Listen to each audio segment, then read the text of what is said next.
राधे राधे दोस्तों। आज की कहानी है सात मूर्ख औरतें चली सूत बेचने। कहानी हंसप्रद होने वाली है, तो कहानी को अंत तक जरूर सुनिएगा। बहुत समय पहले की बात है। पहाड़ियों और खेतों से घिरे एक छोटे से गांव के बाहरी हिस्से में मिट्टी और फूस से बनी एक पुरानी सी झोपड़ी थी। उस झोपड़ी में सात औरतें एक साथ रहा करती थी। सातों का जीवन लगभग एक जैसा ही था। किसी का पति अब इस दुनिया में नहीं था, तो किसी का परिवार बिछड़ चुका था और किसी का अपना कहने वाला कोई न बचा था। दुख अलग अलग थे, लेकिन जीवन की लड़ाई सबकी एक जैसी थी। गांव वाले उन्हें मेहनती तो मानते थे, लेकिन उनकी एक आदत पर हमेशा मुस्कुराते। सातों औरतों का दिल बहुत साफ था, मगर दुनिया की समझ उनमें बहुत कम थी। कोई कुछ भी कह देता तो उसे बिना सोचे समझे सच मान लेती। छल कपट, चालाकी और दुनियादारी से उनका दूर दूर तक कोई संबंध नहीं था। उनकी रोजी रोटी का एक ही सहारा था, और वो था उनका चरखा। सुबह सूरज निकलने से पहले वे उठ जाती और सबसे पहले झोपड़ी के सामने की जमीन को गोबर और मिट्टी से लिपती, फिर तुलसी को जल चढ़ाती और उसके बाद अपने अपने चरखे के सामने बैठ जाती। पूरा दिन चरखे की घर घर की आवाज गूंजती रहती। एक चरखा रुकता तो दूसरा चल पड़ता। उनके हाथ लगातार चलते रहते और सफेद रुई धीरे धीरे मजबूत सूत में बदलती जाती।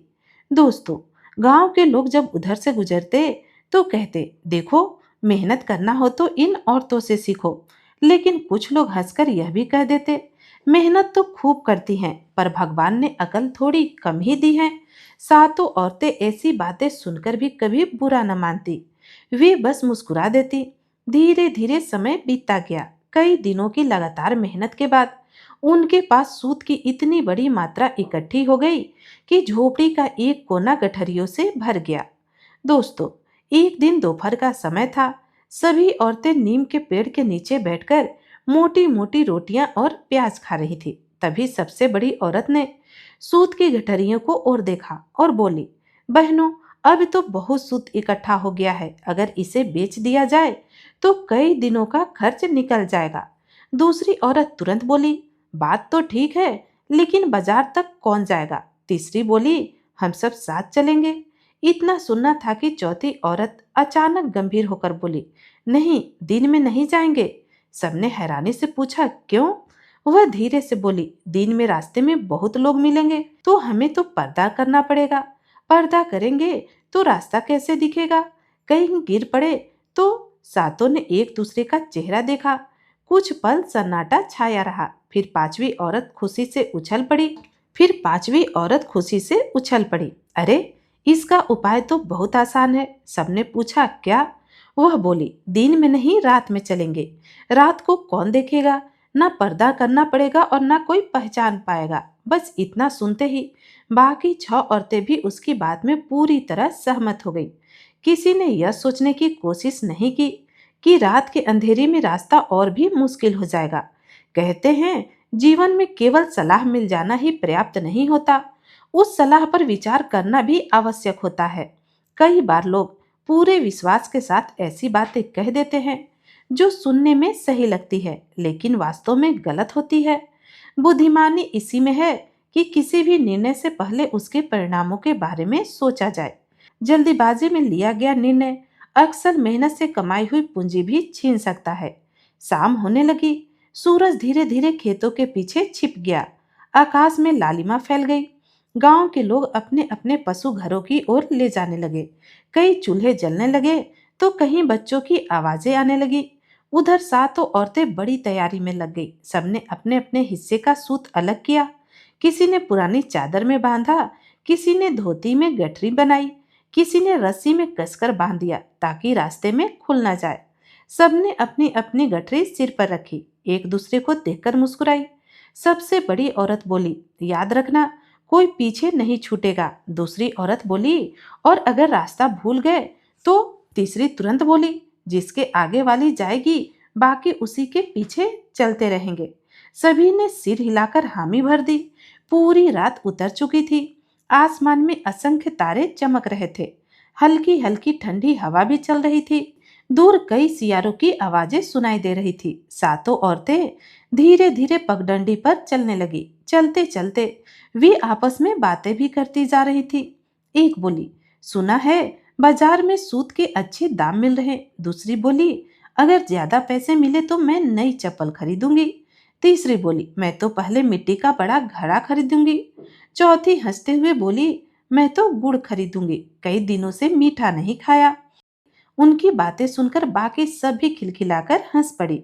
उन्हें बिल्कुल भी अंदाजा नहीं था कि उनके साथ आगे क्या क्या होने वाला है।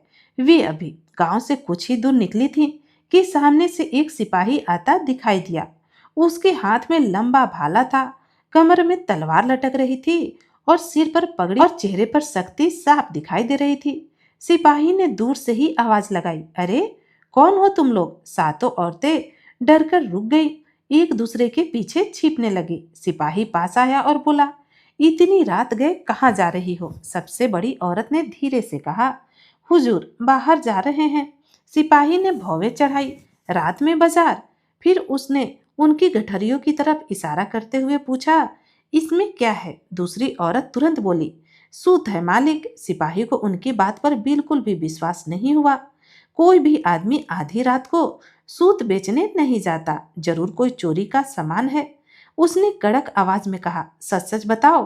तीसरी औरत मासूमियत से बोली, हम झूठ क्यों बोलेंगे सरकार, सचमुच इसमें सूत ही है। सिपाही ने गठरी को हाथ लगाकर देखा तो उसे शक और बढ़ गया। कहते हैं कभी कभी हमारी सच्ची बात भी लोगों को झूठ लग सकती है।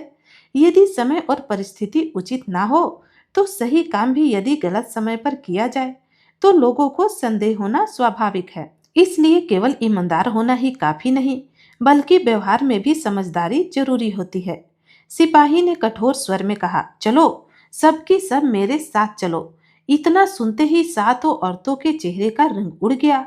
एक ने हाथ जोड़ लिया, दूसरी बोली, सरकार हमने तो कोई चोरी नहीं की। तीसरी रोने लगी, चौथी बोली, हम लोग गरीब हैं, मेहनत का सूत बेचने निकले हैं। लेकिन सिपाही किसी की बात सुनने को तैयार नहीं था। उसने कहा, अगर सच बोल रही हो तो थाने में पता चल जाएगा। सातों औरतें मजबूरी में उसके पीछे पीछे चल पड़ी। रास्ते भर में भगवान का नाम लेती रही। कोई मन ही मन प्रार्थना कर रही थी और कोई सोच रही थी कि आखिर उनसे ऐसी क्या गलती हो गई। धीरे धीरे वे थाने के दरवाजे तक पहुंच गई। थाने में उस समय सन्नाटा पसरा हुआ था। दरोगा अपनी कुर्सी पर ऊँघ रहे थे। सिपाही ने सलाम किया और बोला, हुजूर मुझे शक है कि ये औरतें चोरी का सामान लेकर जा रही थी। दरोगा ने अधखुली आंखों से उनकी तरफ देखा, एक लंबी जम्हाई ली और बिना ठीक से पूछताछ किए कहा, रात बहुत हो गई है, पहले इन्हें हवालात में बंद करो, सुबह देखेंगे। सिपाही ने आदेश का पालन किया। लोहे का भारी दरवाजा खुला और सातों औरतें अंदर चली गई। कुछ ही देर बाद दरवाजा बंद हो गया। अब लोहे के सलाखों के पीछे बैठी सातों औरतें एक दूसरे का चेहरा देखने लगी। उन्हें समझ ही न आ रहा था कि अब पूरी रात कैसे कटेगी। हवालात में चारों ओर सन्नाटा पसरा हुआ था। दीवार पर लालटेन की मध्यम रोशनी कभी तेज होती तो कभी धीमी पड़ जाती। बाहर बरामदे में एक सिपाही घूम रहा था और दरोगा अपनी कुर्सी पर बैठे बैठे फिर से नींद में चले गए थे। दोस्तों, सातों औरतों के मन में तरह तरह के विचार चल रहे थे। किसी को अपने सूत की चिंता थी और किसी को यह डर था कि कहीं इन्हें चोर समझकर सजा न दी जाए। कुछ देर तक कोई कुछ नहीं बोला। आखिर सबसे बड़ी औरत ने गहरी सांस लेते हुए कहा, बहनों रोने धोने से कोई फायदा नहीं, सुबह जो होगा देखा जाएगा, अभी तो रात काटनी है। दूसरी औरत बोली, लेकिन इतनी लंबी रात कटेगी कैसे? तभी तीसरी औरत मुस्कुराते हुए बोली, हम गांव में जब जागरण करते थे तो पूरी रात किस्से सुनाते सुनाते निकल जाया करती थी। क्यों ना आज भी हम अपने जीवन की कहानी सुनाएं, समय भी कट जाएगा और मन भी हल्का हो जाएगा। सबको यह बात पसंद आ गई। एक साथ बोली कि हाँ यह भी ठीक रहेगा। सबने सबसे बड़ी औरत बोली, लेकिन एक शर्त है, जो भी अपनी कहानी सुनाएगी वे कोई बात नहीं छिपाएगी, सच सच बताएगी कि उसके साथ क्या हुआ था। सभी ने हामी भर दी। पहली औरत ने अपनी गठरी को सरहाने रखा, घुटनों को समेटकर बैठ गई और बोली, बहनों सबसे पहले मेरी कहानी सुनो। पहली औरत की आप भी थी। वह धीरे धीरे बोलना शुरू करती है। मेरे पति गांव के सबसे बड़े साहूकार की हवेली में नौकरी करते थे। मेहनती आदमी थे। थोड़ा थोड़ा पैसा बचाकर उन्होंने मेरे लिए कुछ सोने चांदी के गहने बनवाए थे। वह कुछ पल रुकी और फिर बोली, गहने देते समय उन्होंने मुझसे कहा था उनकी अच्छी तरह रक्षा करना। अगर कभी नौकरी चली गई तो यही हमारे बुरे समय में काम आएंगे। मैंने भी उनसे वादा किया कि मैं उन गहनों को अपनी जान से भी ज्यादा संभाल कर रखूंगी। मैंने सारे गहने एक संदूक में रखे, ताला लगाया और उसकी चाबी अपनी कमर में बांध ली। सब कुछ ठीक चल रहा था, लेकिन एक परेशानी थी। मेरे पति सुबह काम पर चले जाते और मैं पूरे दिन अकेली रह जाती। अकेलापन मुझे बहुत सताता था। एक दिन मैंने अपनी परेशानी पति को बताई तो उन्होंने कहा, अकेले मत रहा करो, मैं तुम्हारे लिए एक बकरी लाता हूँ। उसकी देखभाल करना, समय भी कट जाएगा। कुछ ही देर बाद एक सफेद रंग की सुंदर बकरी ले आए। मैंने उसका नाम चंपा रख दिया। धीरे धीरे वे मेरे परिवार की सदस्य जैसी बन गई। मैं उससे बातें करती, उसे खिलाती नहलाती और पूरे दिन मेरे पीछे पीछे वो घूमती रहती। हवालात में बैठी बाकी औरतें मुस्कुराने लगी।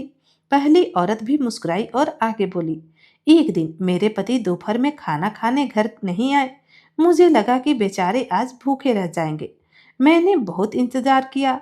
फिर मेरे मन में एक उपाय आया। मैंने सोचा, जब चंपा पूरे घर में मेरे पीछे पीछे घूम सकती है तो हवेली तक भी पहुंच ही जाएगी। मैंने उससे पूछा, चंपा, क्या तुम अपने मालिक के लिए खाना ले जाओगी? वह उसी समय गर्दन हिलाने लगी। मुझे लगा उसने मेरी बात समझ ली। अब मैंने सोचा, वह खाली बकरी जाएगी तो लोग क्या कहेंगे। मैंने संदूक खोला और अपने सारे गहने निकालकर चंपा को पहना दिया। उसके गले में सुंदर ओढ़नी डाल दी। फिर खाने की थाली कपड़े में बांधकर उसकी गर्दन में लटका दी। उसे प्यार से सहलाया और हवेली की दिशा में छोड़ दिया। यह कहते कहते पहली औरत की आंखों में आंसू आ गए।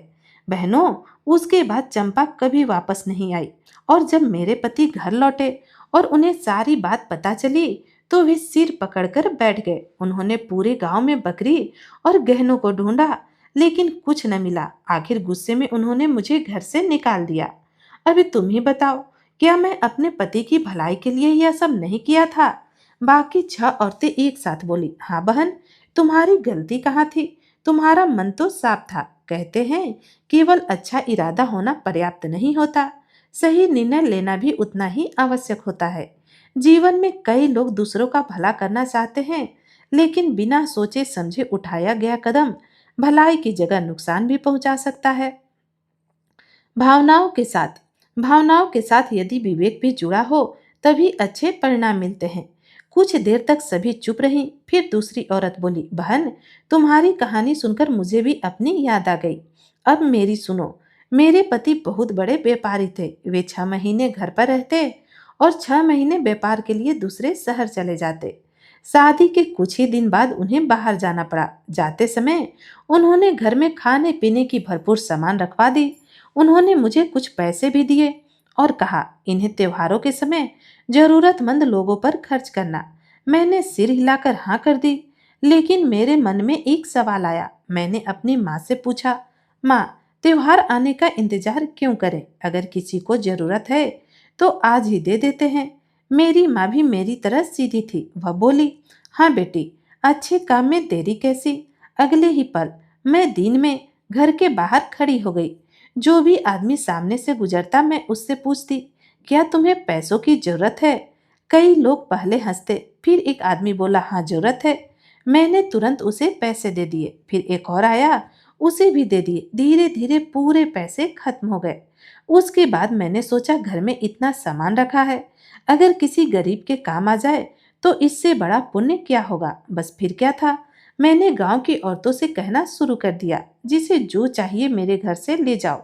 कोई बर्तन ले गया, कोई कपड़े, कोई अनाज और कोई गहने। कुछ ही दिनों में घर लगभग खाली हो गया। जब पति लौटे तो उन्होंने पूछा, इतना सारा सामान गया कहाँ? मैंने खुशी खुशी कहा, सब जरूरतमंदों के काम आ गया। ये सुनते ही उनका चेहरा उतर गया। उन्होंने मुझे बहुत समझाया कि उनका मतलब यह नहीं था, लेकिन तब तक तो बहुत देर हो चुकी थी। गुस्से में उन्होंने मुझे घर से बाहर निकाल दिया। दूसरी औरत ने लंबी सांस ली और बोली, आज तक नहीं समझ में आया कि मैंने ऐसा कौन सा अपराध किया था। बाकी औरतें उसकी बात सुनकर सिर हिलाने लगी। एक बोली, सच में दुनिया बहुत अजीब है। दूसरी बोली, भलाई करो फिर भी लोग नाराज हो जाते हैं। उसी समय सलाखों के बाहर बैठा सिपाही उनकी बातें सुन रहा था। वह अपनी हंसी रोकने की बहुत कोशिश कर रहा था। उसे पहली बार महसूस हुआ कि शायद ये औरतें चोर नहीं बल्कि जरूरत से ज्यादा भोली हैं। लेकिन उसने कुछ न कहा। वह चुपचाप बैठा रहा। उनकी अगली कहानी सुनने लगा। हवालात के भीतर तीसरी औरत अपनी साड़ी ठीक करते हुए उठी और मुस्कुरा के बोली, अब बहनों मेरी कहानी सुनो। मेरी कहानी सुनकर तो तुम सब हैरान रह जाओगी। तीसरी औरत ने गला साफ किया। हवालात में बैठी बाकी 6 औरतें उसकी ओर देखने लगी। बाहर बरामदे में बैठे सिपाही की भी अब पूरी नींद उड़ चुकी थी। वे धीरे धीरे उठकर सलाखों के पास आ गया ताकि उनकी बातें साफ साफ सुन सके। उधर दरोगा जी भी कुर्सी पर आंखें बंद किए बैठे थे, लेकिन कान उनकी बातों की ओर ही लगे हुए थे। तीसरी औरत ने मुस्कुराते हुए कहना शुरू किया, बहनों, मेरे पति मुझसे बहुत प्रेम करते थे। वे हमेशा मेरी तारीफ करते थे। खासकर मेरे हाथ का बना हलवा उन्हें बहुत पसंद था। एक दिन उन्होंने हंसते हुए कहा था कि तुम इतना स्वादिष्ट हलवा बनाती हो कि मन ही नहीं भरता। अगली बार थोड़ा ज्यादा बना देना। वह बोली, मैंने उनकी बात को दिल से लगा लिया। अगले दिन मैंने सोचा कि इस बार ऐसा हलवा बनाऊंगी कि पूरे साल खाते रहे। बाकी औरतें ध्यान से सुन रही थी। आगे कहती है तीसरी औरत, मैंने घर की सारी सूजी और चीनी और घी इकट्ठा किया, लेकिन मुझे लगा इतने से क्या होगा। मैंने अपने देवर से और सामान मंगवाया। जब वह भी कम लगा तो मैंने अपने सोने के कंगन बेच दिए। बाद में घर तक गिरवी रख दिया। मैं इतनी मूर्ख थी कि मुझे लगा पूरे कुएं में हलवा बन जाएगा।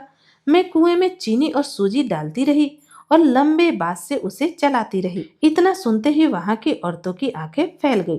तीसरी औरत बोली, शाम को जब मैंने बाल्टी से उसे निकाला तो उसे हलवा समझकर पति के सामने रख दिया। उन्होंने चखा तो गुस्से से बोला, ये क्या बना दिया। मैंने गर्व से कहा, मैंने आपके लिए पूरा कुआं भर हलवा बनाया। वह आह भरते हुए बोली, जब उन्हें पता चला कि कंगन बिक गए, घर गिरवी रख दिया, तो उन्होंने मुझे उसी समय घर से निकाल दिया। पहली औरत ने तुरंत कहा, बहन, तुम्हारा दिन तो बहुत अच्छा था। दूसरी बोली, हाँ, पति की इच्छा पूरी करना कोई गुनाह थोड़ी है। सिपाही ने यह सुना तो उसके मुंह से हंसी निकल गई। उसने तुरंत अपना मुंह दबा लिया। अब चौथी औरत ने अपना कहानी शुरू की। उसने बताया, मेरे पति हमेशा कहा करते थे कि घर साफ सुथरा रखो। एक दिन मैंने सोचा कि आज उन्हें शिकायत का मौका नहीं दूंगी। मैं बोली, मैं गोदाम का सारा चूरा निकाल दिया, पूरे घर की पुताई कर डाली, फिर रंगों से दीवारों पर चित्र बना दिए। इतना ही नहीं, घर में रखी सारी इत्र की बोतलें भी पूरे घर में उड़ेल दी ताकि हर तरफ खुशबू फैल जाए। बाकी औरतें खुशी से बोली, वाह, फिर तो घर बहुत सुंदर लग रहा होगा। चौथी औरत उदास होकर बोली, मुझे भी यही लगा था, लेकिन जब पति ने देखा कि गोदाम का सारा सामान खत्म हो गया तो उन्होंने मुझे घर से बाहर निकाल दिया। अब पांचवी औरत की बारी आई। वह बोली, मेरे पति की बर्तनों की दुकान थी। एक दिन मैंने उन्हें किसी ग्राहक से कहते सुना कि अगर दुकान का सारा माल जल्दी निकल जाए तो सामने वाली दुकान भी खरीद लेंगे। वह हंसते हुए बोली, अगले दिन मैंने दुकान खोल दी तो जो भी ग्राहक आया मैंने कहा, जो चाहिए ले जाओ। किसी से पैसे नहीं लिए। शाम तक पूरी दुकान खाली हो गई। सातों औरतों में से कुछ ने ताली बजा दी, लेकिन पांचवी औरत बोली, जब पति को पता चला कि मैंने मुफ्त में सारा सामान दे दिया तो उन्होंने मुझे घर से निकाल दिया। अब छठी औरत बोली, मेरे पति परदेश गए थे। उन्होंने कहा था कि रास्ते में बड़ा दरिया पड़ता है। मैं उनसे दूर नहीं रह सकती थी। मैंने सोचा अगर घर ही दरिया बन जाए तो मैं भी उनके पास पहुंच जाऊंगी। वह आगे बोली, मैंने मजदूर बुलवाकर घर के बाहर घर के सारे खिड़की दरवाजे बंद कर दी। फिर घर में पानी भरवाना शुरू कर दिया। जेवर बिक गए, घर भी गिरवी रख दिया। बाद में मैं और नौकरानी घड़ों पर बैठकर उसी पानी में तैरने लगी। इतना सब सुनकर अब सिपाही जोर से हंस पड़ा। उसकी हंसी सुनकर दरोगा जी की आंख खुल गई। उन्होंने धीरे से कहा, क्या बात है। सिपाही बोला, हुजूर, आप भी इनकी बातें सुनिए। दरोगा जी अब चुपचाप सुनने लगे। उधर सातवीं और आखिरी औरत ने अपनी कहानी सुनाने लगी। वह बोली, मेरे पति की आमदनी बहुत कम थी। मैं धीरे धीरे अपने सारे गहने बेचकर घर चलाती रही। बाद में मेरी माँ का देहांत हो गया। पति ने कहा कि अगर कर्ज लेना है तो माँ की कोई भारी चीज उठा लेना। वह बोली, मैंने रात को माँ की सबसे भारी सामान ढूंढा और वह सिलबट्टा उठा लाई। मुझे लगा यही सबसे भारी चीज है। अब तो दरोगा जी भी अपनी हंसी रोक न पाए। उन्होंने सिर पकड़ लिया उन्होंने सिर पकड़ लिया और बोले, अरे राम, ऐसी भोली औरतें मैंने आज तक नहीं देखी। सातों औरतें एक दूसरे को देखने लगी। उन्हें समझ न आया कि दरोगा जी हंस क्यों रहे हैं। सबसे बड़ी औरत बोली, दरोगा जी, हमने ऐसा क्या कह दिया? दरोगा जी मुस्कुराते हुए बोले, तुम लोगों ने कोई चोरी नहीं की, लेकिन एक बात जरूर है, तुम लोग दुनिया की सबसे भोली और सबसे नासमझ औरतें हो। सातों ने मासूमियत से पूछा, क्या भोलापन भी कोई अपराध है? दरोगा जी कुछ देर चुप रहे, फिर बड़े शांत स्वर में बोले, नहीं, भोलापन अपराध नहीं है, लेकिन बिना समझे किसी बात पर विश्वास करना, बिना सोचे कोई काम कर देना और हर बात का गलत अर्थ निकाल लेना बहुत बड़ा नुकसान कर सकता है। कहते हैं, सच्चा भोलापन मनुष्य का गुण है, लेकिन अंधी सरलता उसकी कमजोरी बन सकती है। जो व्यक्ति हर बात बिना समझे मान लेता है, दुनिया अक्सर उसका फायदा उठा लेती है। अच्छा इंसान बनने के साथ साथ समझदार इंसान बनना भी उतना ही जरूरी है। सुबह का उजाला फैलने लगा था। मुर्गे बांग देने लगे। थाने के बाहर लोगों की आवाजाही शुरू हो गई। दरोगा जी ने सिपाही को बुलाया और कहा, इनकी गठरियां खोल कर देखो। सिपाही ने एक एक गठरी देखी। सभी में केवल मेहनत से काता हुआ सूत था। अब सिपाही को अपनी गलती का एहसास हुआ। उसने हाथ जोड़कर कहा, मुझे माफ कर दीजिए, मैंने आपको चोर समझ लिया था। सबसे बड़ी औरत मुस्कुराकर बोली, कोई बात नहीं मालिक, आपने अपना फर्ज निभाया। दरोगा जी उसकी बात सुनकर और भी प्रभावित हुए। उन्होंने तुरंत आदेश दिया, इनका सूत बाजार में अच्छे दाम पर बिकवाओ, जो भी पैसे मिले पूरे इन्हें देना, फिर इन्हें सम्मान के साथ इनके गांव छोड़कर आना। सिपाही ने वैसा ही किया। कुछ देर बाद सूत अच्छे दाम में बिक गए। सातों औरतों के हाथ में पहली बार एक साथ इतनी रकम आई। वे बहुत खुश हुई। गांव पहुंचने से पहले सबसे बड़ी औरत बोली, बहनों, आज से एक बात याद रखेंगे। सबने पूछा, क्या? वह बोली, अब किसी भी बात को बिना समझे नहीं मानेंगे, पहले सोचेंगे फिर करेंगे। बाकी छह औरतें भी एक साथ सिर हिलाकर कहा, हाँ, अब हम पहले समझेंगे फिर कोई कदम उठाएंगे। सातों औरतें अपनी अपनी गठरियां और पैसे लेकर मुस्कुराते हुए गांव की ओर चल पड़ी। गांव के लोगों ने जब उन्हें सकुशल लौटते देखा तो सभी खुश हो गए। उस दिन के बाद गांव में जब भी कोई बिना सोचे समझे कोई काम करने लगता तो लोग मुस्कुराकर के कहते, अरे कहीं तुम भी उन सात भोली औरतों जैसी गलती तो नहीं करने जा रही। धीरे धीरे ये बात पूरे इलाके में कहावत बन गई। तो दोस्तों, यह कहानी यहीं समाप्त होती है, सात मूर्ख औरतों की। लेकिन यह कहानी हमें सिखाती है कि केवल मेहनत करना ही पर्याप्त नहीं, सही निर्णय लेना भी आवश्यक है। किसी की बात सुनकर तुरंत विश्वास करने के बजाय उसका अर्थ समझना चाहिए। भोलापन एक अच्छा गुण है, लेकिन विवेक के बिना वही भोलापन नुकसान का कारण बन सकता है। जीवन में अनुभव और समझ से भी जीवन में अनुभव और समझ धन से भी बड़ी पूंजी होती है। तो फिर दोस्तों, आपको यह कहानी कैसी लगी? कमेंट करके जरूर बताइएगा। और अगर आप मेरे चैनल पर पहली बार आए हैं तो ऐसी नई नई कहानियां सुनने के लिए चैनल को सब्सक्राइब भी कीजिएगा। और आप यह कहानी कहाँ से सुन रहे हैं, कमेंट बॉक्स में हमें कमेंट करके जरूर बताइएगा। तो फिर मिलते हैं अगली वीडियो में किसी और कहानी के साथ। तब तक के लिए राधे राधे।